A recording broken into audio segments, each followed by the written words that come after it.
Hey, what's going on, guys? Welcome back to another episode of 2.0. I am so happy to be back on your screen. I'm so happy to be connecting with you again. And before we go any further, I just want to take a minute and say thank you very much for all the love and support you have provided. Thank you for all the great feedbacks that you have provided on this channel. So we appreciate it. And don't forget, if you have not had the opportunity to hit subscribe, I'd like to extend the invitation to you now to take a minute and hit the subscribe button and become part of the 2.0 family. And don't forget to hit the notification bell so that every time we release an episode, you will be notified so you can tune in and watch the episode.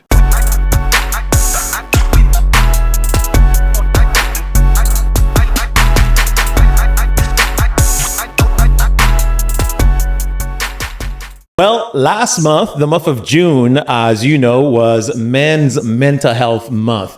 And we were able to do some fantastic interviews and they were great. We had some great feedback. It was an awesome opportunity. It was an awesome event for us here at 2.0. So we thoroughly enjoyed it. If you did not have the opportunity to watch those episodes, so go back and watch them and then, join us for this new episode. So one of the things that you have to realize is when it comes to mental health, right, there is a willpower that is necessary in order for you to overcome certain obstacles or whatever it is or whatever challenges that you may be facing in life. Because sometimes there are challenges that will either make or break us, right? But when you think about it, it's all about how you respond to those challenges. It's all about how you address those challenges. And that has to do with your mental health as well.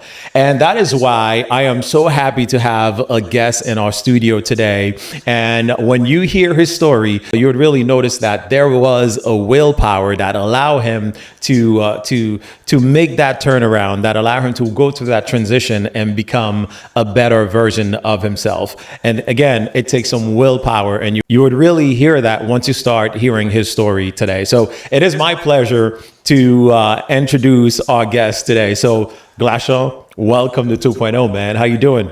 I'm all right, boss. And yourself? I'm doing well, man. Doing well. So I'm so happy you can join us here on 2.0. So, I spoke to your mom and I said, hey, you know what? I would love to have Loulou, right? That's what they call you. I said, I would love to have Loulou on our show. So here you are, man. So I just want to thank you for taking the time to make it possible. No, I appreciate you for inviting me. So if you knew me 1998 or before, yeah, Loulou. Everybody else is Lou. Yeah, it's funny because I was trying to figure out, I was talking to someone and they asked me, oh, who are you going to have on the show today? And I said, well, it's a great guest. And his name, I'm like, I got to find his first name. I got to find out his first name because everybody knows you by Loulou, right? Yeah. So it was interesting when you tell me your name is actually Glashaw. I'm like, oh, okay, cool.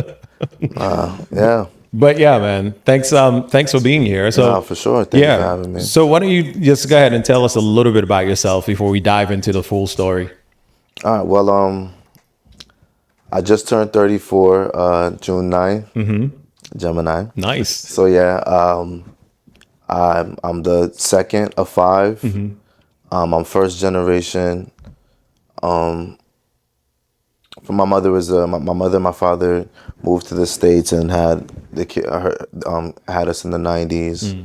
So I'm just a guy that been through some trials and tribulations and had a praying mother in the process, so I was able to make it through.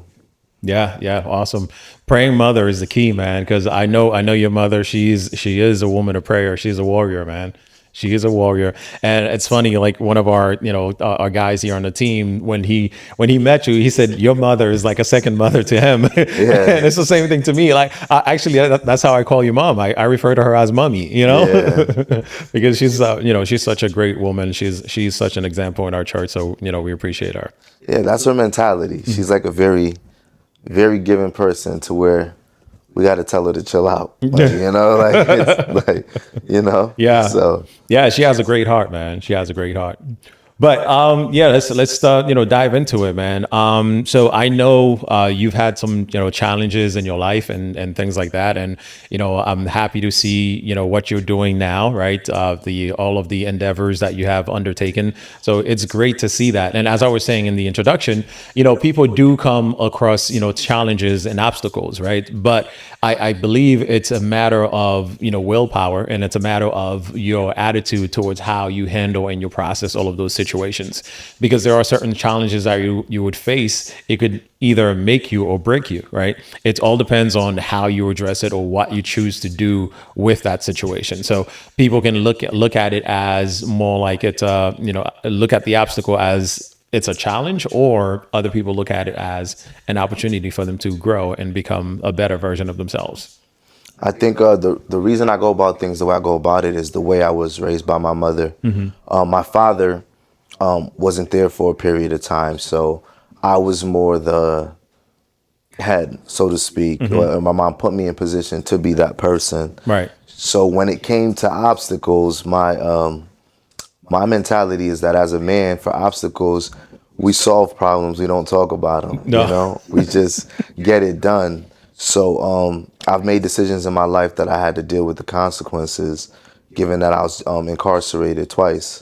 So and overcoming those situations were not easy. Right.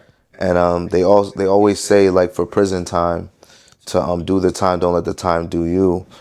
And I never really understood that, because the first time I went to prison, I was young, like 16, 17 years old. Wow. So the time did me because I was just going crazy. Yeah. Your hormones, you're going through puberty, all of that.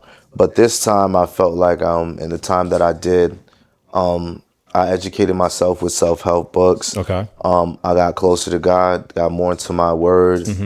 And I think that's what like kind of guided me through, especially with my mother praying for me and other people praying for me. So Right. yeah, when you speak on willpower, it's like, I know that God gives us free will, Yeah. but a lot of our willpower comes from Him. Yeah.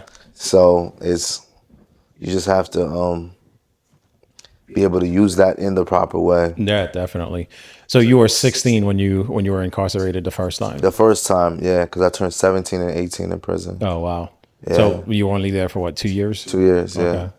What was that experience like at such a young age? I mean, it sucked for the fact that I didn't do it. Like, that was, I went to prison for something that I didn't do. Okay. So, but we weren't familiar with the justice system, my family. So, when I wasn't identified as the perpetrator, Right. you would have thought that the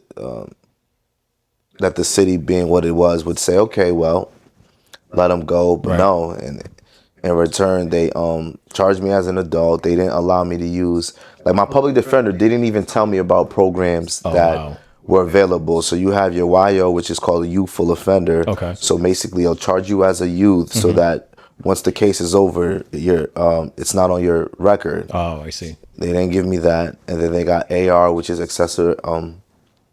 accelerated rehabilitation. They didn't give me that either. Wow. And so literally the public defender was just like, oh, well, you could spend a lot of time in jail, so just take the time. Oh, And really? us not knowing anything about the system, I'm just like, all right, Yeah.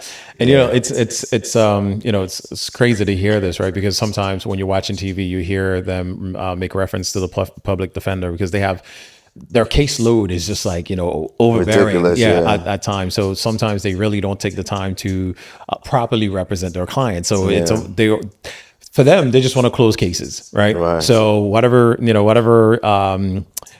options they can offer you to kind of like, hey, to close this speed up case, the process, that's what they're gonna do. So unfortunately, you who's the victim, I guess you end up with the worst end of the stick. That's for sure. For sure, I did end up with that. We're sending this thing on that one, but I mean, looking back, I feel like everything in life happens for a reason. Right. I feel like we are a product of what we've been through. Yeah.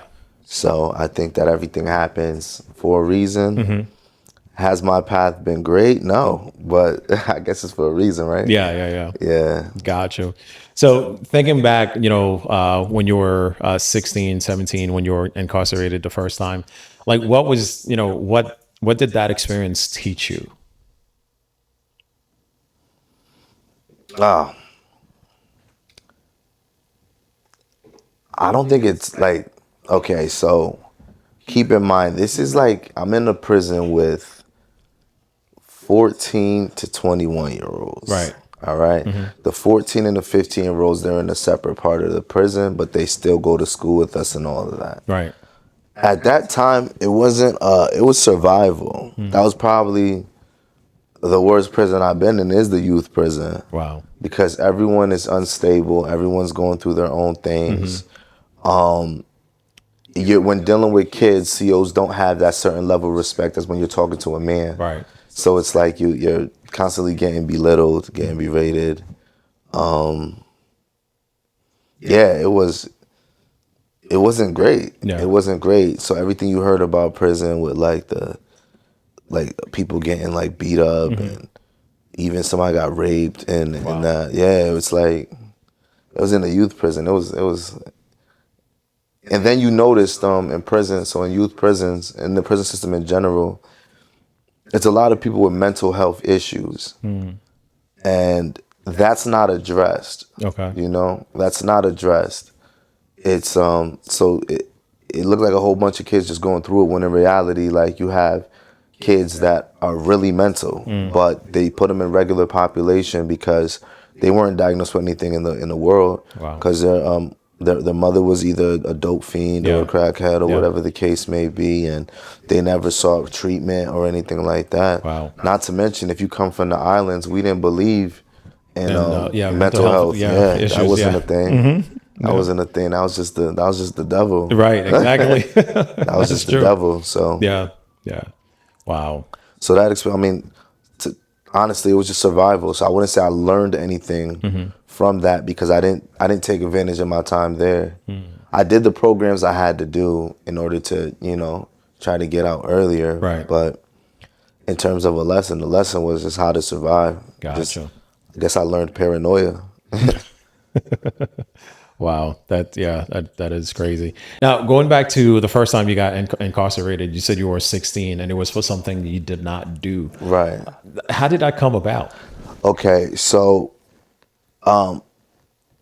a Chinese delivery man was robbed in my neighborhood. I was the only one with a cell phone at the time, so I let people from my neighborhood use the cell phone. Okay.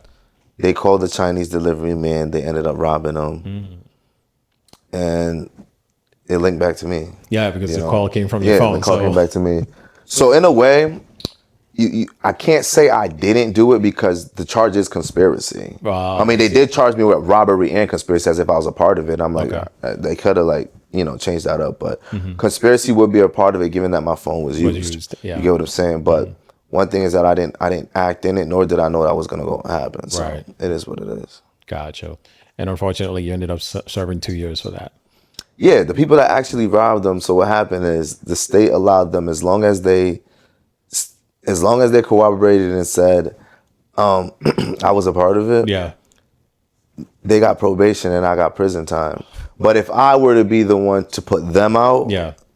then I would have been the one not doing anything. Not doing anything. Yeah. Okay. So it's just a matter of that. But but I didn't I didn't believe in like Snitching. yeah. Okay. But not for like street reasons. Right. It's just because my mom said, like, whatever you do, make sure you hold yourself accountable, so it doesn't come back to my other kids. Right. So it's kind of like, all right. I mean, not that I was worried about it going back to them, but it's just a matter of like, all right, it's cool. It's whatever. Gotcha. All right. And now fast forward to a couple of years, and then unfortunately, I guess another incident happened and you ended up getting incarcerated again. Yeah. How old were you? I was, at the time of the incident, I was 21. Okay.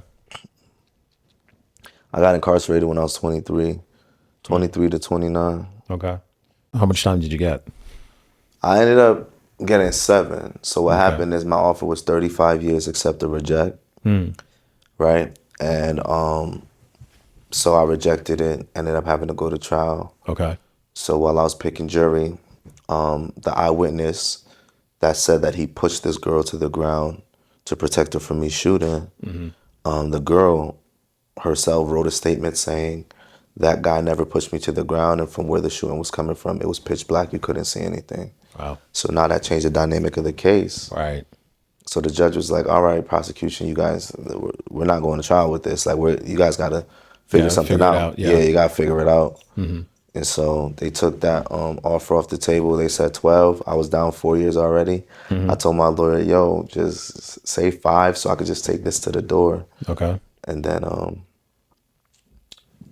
the lawyer brought it to the judge, and the prosecution said no. So the judge took it upon himself and said, "Listen, just to ask your client for 7 flat, meaning that no probation after or anything like that. Just Yeah. as soon as your 7 is done, yeah, you could leave the country, you get your passport, all of that. You won't be on papers. You'll still be a felon though, because Right. I copped out to man 2 with a firearm and assault 2. Okay. So with a firearm. Gotcha. So at that time, you had already done 4 years, or you Yeah, I said was you had already four in new- for 4 years. Yeah. Okay. So then you just had to serve like another 3, and then Well, just two and some Two. change, and then went home on parole. got it. And when my parole was done, I was free. So for those 7 years or whatever it was, like what was that process like for you, like mentally? Okay, so in the beginning, it was I was bad, like, because How? I thought I was spending like when they put pedophile, like if you're a pedophile, I watch the news. Okay. So if you're a pedophile and they bring you to my prison, the COs like put them in my cell because they know I would hurt them. Yeah, So the CEOs would do that on purpose? yeah. Why not? Wow. So you were known for that, and Not necessarily known for that, but at that time I had no tolerance. Like even if I heard you snitch, Yeah. I wasn't letting you use the phone. I wasn't letting you shower. Not to say that I'm the toughest person. It's just that at the time I felt like I wasn't coming home. So whether you were bigger than me or not, right. I ain't care. Like, you get what I'm saying? Got it. But then it was an older cellie that I had, my cellie Gully Guns. He's from Bridgeport. He was just like, bro, you see them sitting at the table with each other. If dudes from his own town is not checking them for being a snitch, why do you feel the need to? And then that's when I started being like, yeah, you're right. Like, what am I getting in trouble for? Like, for real, because then you'll see in the prison system is more snitches than regular inmates. Right. Yeah, so it's like you fighting a losing battle. But So it's like you were. So you thought you were going to be in for yeah, so for I life got or whatever. that's so when I got into the most fights and things like that. So yeah. okay. So at that point, you were just like, you know what, screw it. So I'm already here. So the whole time, right, my mom never knew it was 35 years accept or reject. Every time I got on the phone, everything's looking great, guys. Yeah. Everything is looking great. Right. Yeah. I didn't need her worrying and things like that. So, because if I got the 35, like if I lost trial, it would have been 120 years because I get the max. I'd have deleted. I would take everybody off my calling list. Visiting list, yeah. Visiting list. Yeah. I'll eliminate me from the world. Like, yeah. Wow. So like what was going through your mind when you were facing like 35, accept or reject? I look at things differently. I'm like, all right, they got me. So it's like you kind of like accepted the consequence. yeah, which was weird though. It was weird. I accepted it. This is when I accepted it, right? Before I wasn't trying to hear that. So I was just like, nah, we're gonna fight this and go to trial. Once I brought God into the equation, it was more of a, if you put it in God's hands, Yeah. you have to let it rock out, because then you're going to try to think in your own understanding. If you don't see things going a certain way and you get mad, it's Right. like, which way are you going by, yours or God's? So I went by God's way. So at that point, I was just like, if his plan is for me to be in here, then Yeah. I guess that's the plan, So Go ahead. That's what made the rest. That's what made it peaceful for me. Because this transition happened before I got the time. It got worse before it got better. You Okay. know, so this is like the transition of me like getting in my word. And I mean, don't get me wrong, it's still like issues in prison, so Of I course. wasn't the perfect person Of course. Yeah. now, but it's like I went to church every Sunday. I had my mom send me lyrics from Gospel Light, and I Yeah. started a choir in the prison that I was Nice. in. Yeah, Nice. so that was it was just her, like So I'm curious, right? So yeah, year one and year two, you were like, you know what, screw it. I'm just gonna be, a bad boy or yeah, do I whatever. ain't Yeah. care. So Yeah. at what point did you start that transition? Or at what point did you start saying, you know what, I'm gonna leave it in God's hand? Like what transpired? What transpired? Yeah. My celly. All right, so it was this dude, brother. I forgot his name. Dude out of New Haven. Except he was an Israelite. He Okay. wasn't. Yeah, he was an Israelite. Mm-hmm. And he said he just came up to me one day and was just like, "Yo, God told me to tell you stick with Psalm 91, right?" Mm-hmm. And I'm like, "All right." All right. Whatever his name was. I'm like, "All right, cool. I hear you." Mm-hmm. And so I did. I would read Okay. it. And then the turning point was when I was sleeping on my bunk, and I'm like, and I wake up because I have like, I'm wake up and my celly's just staring at me like, "Yo, bro," like he's like, "Yo, bro," and I'm like, "What?" Mm-hmm. He's like, "You didn't feel that?" And I'm like, "Feel what?" He's like, "Yo, bro, I go up to take a piss, and there's a hand over you with lightning coming down No, on your no way. face." He's Really? like, "You didn't feel that?" He's just like, "Oh yeah, bro, you going home." He was just like, "Yo, bro, you are going home." He's just like, "Bro, I kid you not. It was a Yeah. hand over your head with lightning coming down." And I was just like, I gotta roll with it. I gotta roll with So it. what did you think it meant? I mean, I knew what it meant. My mother always told me since like, like since prayers, she said like even when like she went to a prayer thing where she said some lady grabbed her by the back of the neck Yeah. and said, "The way I'm clamping your neck right now is the way God has his hand around your son's neck." Oh You know? wow. So my mom told me that. I'm like, okay, things are starting to add up. To be honest with you, I still don't know my purpose, bro. I don't. Cause Yeah. it's weird. Like I don't. I don't. Like I'm good. I'm good at speaking to people, Okay. you know? Right. And my mom said I would be an evangelist. I personally don't see it. Right. I don't see it, but then what did I see, But it's like, and then it's like seeing like the pastors nowadays and at the big churches, Yeah. they all seem gay. So it's like, How so? have you seen like the big church pastors? Very feminine, Okay. and they try to twist up the word like, and it's like, I don't want to do that. I don't Is want it is it because of the way to dress or the way to behave or? to. No, it's their mannerisms. Oh, okay. Yeah, yeah. Is it okay if I show you one? Uh, yeah. I mean, yeah. You could show me one. I'll Yeah. show you after. Yeah. But yeah, Sure. yo, it's.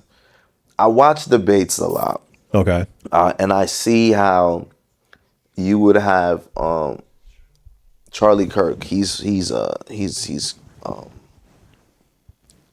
Christian, Yeah. Yeah. and I think I've seen him. Yeah. I've seen some of his yeah, clips. and Yeah. so it's funny when I watch Charlie Kirk and when I watch other people speak on the word compared to other people that's trying to defend the word. That stuff like that interests me because it's kind of like you can't go against what the word says. I mean, we Right. both have the same Same Bible. Bible. Yeah. Yeah. If you choose to interpret it a different way, like I mean, the Bible talks about that. Like you will be a false prophet, and you're really putting, like, bro. If you seen the stuff that I would see, like, it's Yeah. just like, I don't know. I felt like if there's any position I would have played at for my purpose, Yeah. it would be to correct that. You know, Right. Right. how that plays into my walk with God or with His purpose. Yeah. I don't know, but like those are things that I look at. That's like it's not even remotely accurate. Like so. But I mean, one way you can look at it, right? Your mom is saying that she sees you as an evangelist. So even if it doesn't necessarily means that you're going around preaching the gospel, but just, speaking about your story and the fact that you're here on this show, right? You're talking about your experience. You're talking about how you were incarcerated and there was a transition that happened and you felt God's presence. You felt that God's hand was upon you. Right. That's evangelizing right there. Is it? Yes, it is. Because people who are listening, they may be, I don't know where they are. I don't know what their situation is. And they're listening to your story. They may feel inspired. It's funny. It was, I invited in my tier,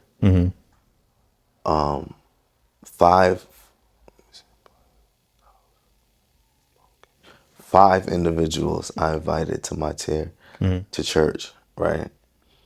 And we went to church faithfully. Right. All five of us beat our murders, and we're the only ones in the prison. Wow.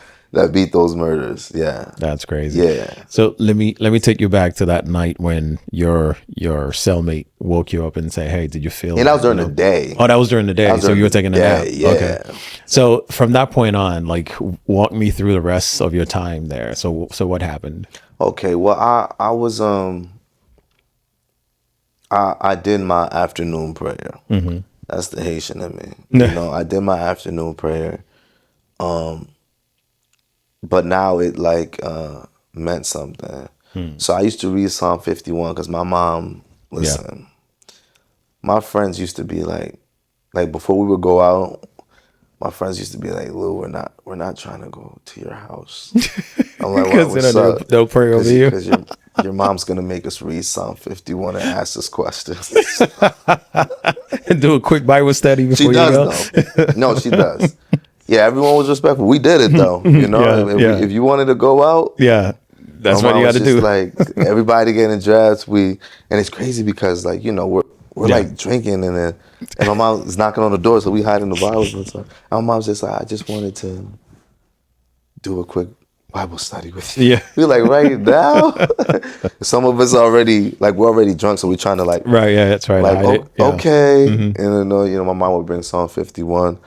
My mom would, like, read it with us, and then she's just like, so whatever you guys going to do, put God first. Right. You know what I mean? And right. it's just like, all right. Yeah. Cool. Which is, believe it or not, that probably protected us for every time we went out, Yeah, absolutely. So, but back to your question is just, from that point, my Bible studies weren't as routine. Okay. I had the daily bread over there. Like, it wasn't as routine. It was more routine. Like, okay, it's this time, because prison, everything becomes routine. Right. It's this time. Let me do this Bible study. Let me get through it real quick, so I could, start watching my day shows. Yeah. Yeah. But now it became more intimate, because now it's kind of like, all right, so. One person from New Haven, one person from Bridgeport, two with different messages from me. I can't, I can't. Let me just try to really lock in and see where it takes me. That's when I made the conscious decision. I said, all right, you know what, God, I'm gonna put it in your hands. Yeah. And what people don't understand is when you put things in God's hands, that literally means no matter the outcome, right, you are going to be fine with it, because that is the decision you made to put it in God's hands. God's never gonna steer you the wrong way. Gotcha. If I went about this situation the way I was supposed to, well, I thought I was supposed to, in my case, I'd have been doing 20 years right now. Wow. Because there was a point where I was willing to take 20 years. Got it. You know what I'm saying? But that wasn't God's plan. Right. Now, this happened within the first 4 years before you got the 7-year sentence. Yes. So we're talking about 2.5 years in. Right. So, in your mind, you were still thinking there's a possibility you may be here for 35 years or longer. Oh, for sure. Right. Okay. Yeah, but prison is nothing but disappointment. Even for court dates, even for visits. Yeah. My mom drove 2 hours to come see me. We were on lockdown, so she had to just drive back home. You know? Like, it's always disappointment. My daughter was supposed to come see me. There's a leak in the ceiling, lockdown. Wow. So you know,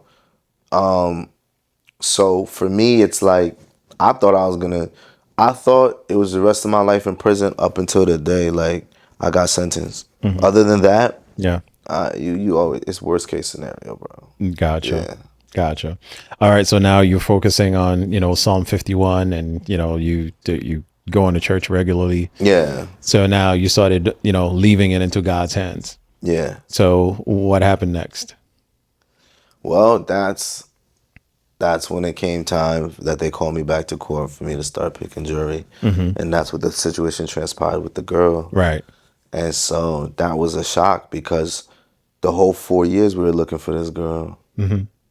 She came herself. Really? Yeah. So what happened? They were not able to locate her? Did she move We out? couldn't Or locate her. I think she was more afraid because her brother was one of the people that snitched on me. Oh, okay. So I think she was more So like, she was afraid of repercussion. yeah. Okay. But she's a real one. I appreciate her for that. Nice, nice. So now fast forward to the sentence. Now they say 7 years, right? So what was talk to me about the feeling, when you got back from the courthouse. Oh man.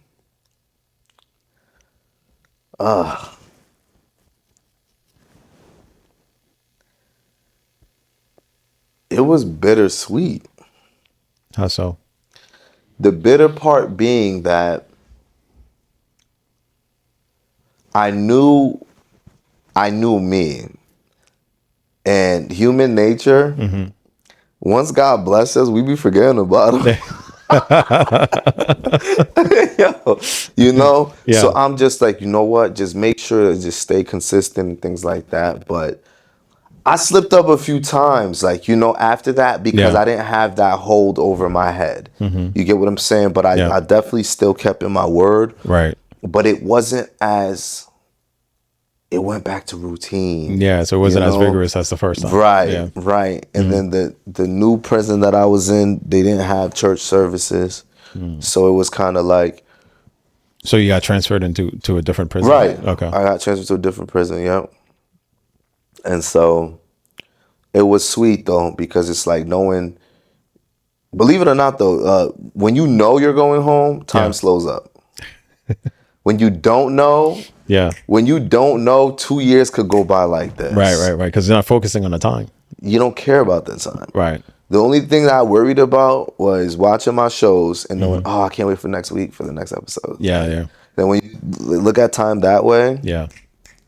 time flies. And then by like the third year, fourth year, you're like, oh wow, this show's already on season 4. Like, Yeah. it's like sheesh. So time flew. It was bittersweet. But that's when I kind of locked in. That's when I started. Once after I got sentenced, is when I started reading self-help books. Oh, so okay. Yeah, self-help books. I did a paralegal course. Okay. From the outside. I paid for it from the outside.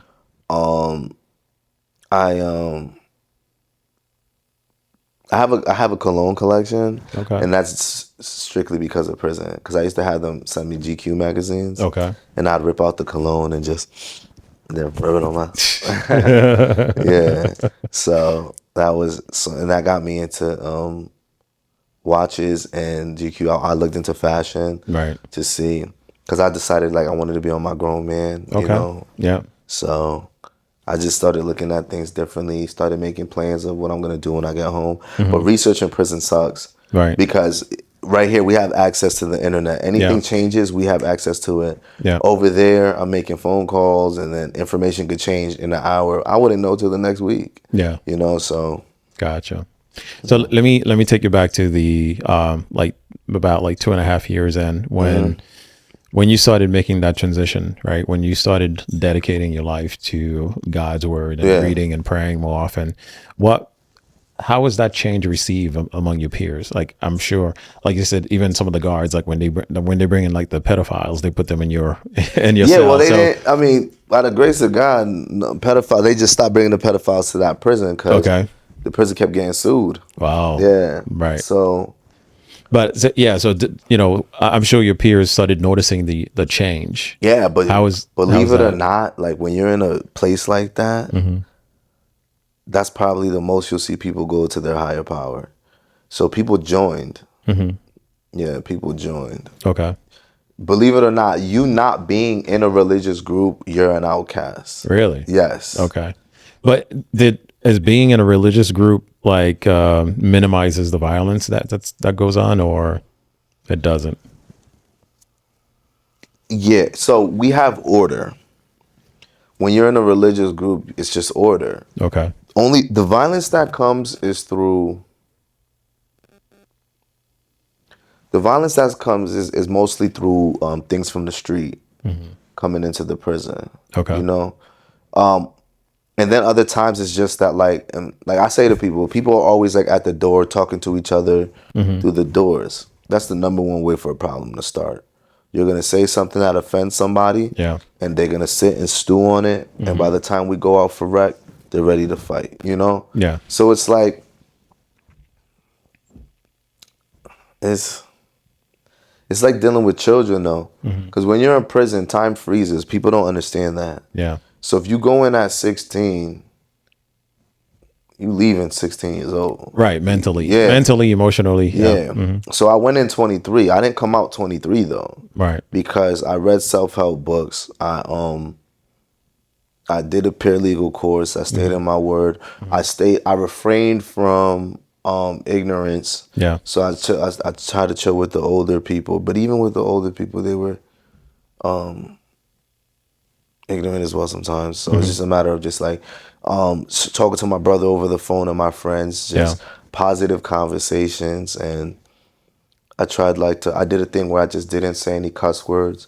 I literally went probably like 3 years where it wasn't a part of my vocabulary, Okay. because I felt like cussing is a result of a lack of vocabulary. Gotcha. So I try to like not use that. Yeah. Wow. So fast forward to the 7 years, right? And comes the day that you're getting out. What was that feeling like?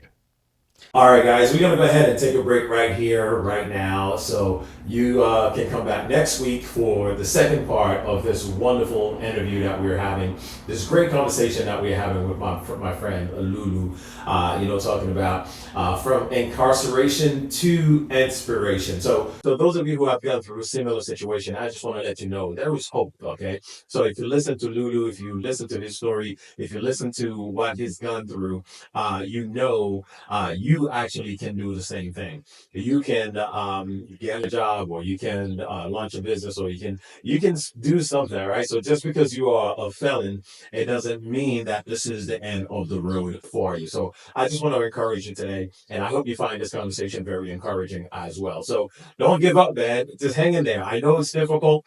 I know it's not easy, but I want to tell you it's not impossible. All right. So if you have any questions, if you want to talk to someone, I'm sure you can reach out to Loulou. He'll be more than happy to have a conversation with you. All right.